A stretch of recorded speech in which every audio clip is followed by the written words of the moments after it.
Dhalai BJP প্রার্থী ঘোষণার পরই উৎসবের আমেজ।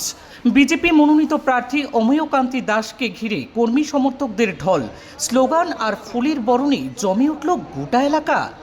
ধলাই বিধানসভা আসনে বিজেপি মনোনীত প্রার্থী হিসাবে নাম ঘোষণার পরই জেলা বিজেপি কার্যালয়ে পৌঁছে উচ্ছ্বাসের জোয়ারে ভাসলেন অমেয়কান্তি দাস। কার্যালয় প্রাঙ্গণে দলীয় কর্মী সমর্থকদের ভিড় উপচে পড়ে এবং মুহূর্তেই উৎসব মুখর পরিবেশের সৃষ্টি হয়। দলীয় পতাকা, স্লোগান ও ফুলের তোড়া দিয়ে প্রার্থীকে বরণ করে নেন উপস্থিত কর্মী সমর্থকেরা।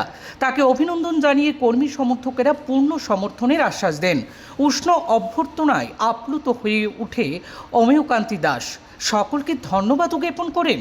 সংবাদ মাধ্যমের মুখোমুখি হয়ে তিনি বলেন, ধলাইয়ের সার্বিক উন্নয়ন, পরিকাঠামোর প্রসার এবং সাধারণ মানুষের জীবন মান উন্নত করাই তার প্রধান লক্ষ্য।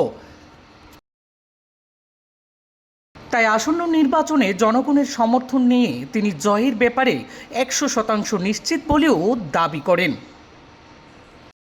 আমাদের একটাই স্বপ্ন ছিল যে দলাইকে একটা বিকশিত দলায় পরিণত করবো আমরা।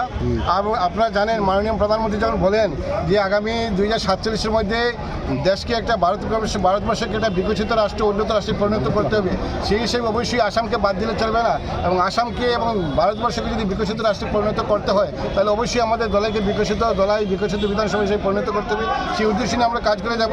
এবং দল যেহেতু আমার উপর বিশ্বাস রেখেছে, ভরসা রেখেছে, এবং দলের হয়ে আমার কাজ করে যেতে হবে। এবং দলের যে আমাদের যে ইয়ে ছিল সবকা সাথ সবকা বিকাশ, সবকা বিশ্বাস, সবকা প্রয়াস, এবং অন্ত্যদের কথা যেটা যে সমাজের একদম নিপীড়িত সমাজের এবং শেষ কোণে অবস্থিত যে ব্যক্তি আছে, সেই ব্যক্তির উন্নতি না হলে এলাকার উন্নতি হবে না। আমরা সেই উদ্দেশ্যে নিয়ে কাজ করব। একদম একেবারে যিনি একবারে যিনি খুব অবস্থা এর মধ্যে আছেন, সমীচীন অবস্থার, সেই ক্ষেত্রে থেকে আমরা উন্নতি করতে হবে। তো সবাইকে নমস্কার।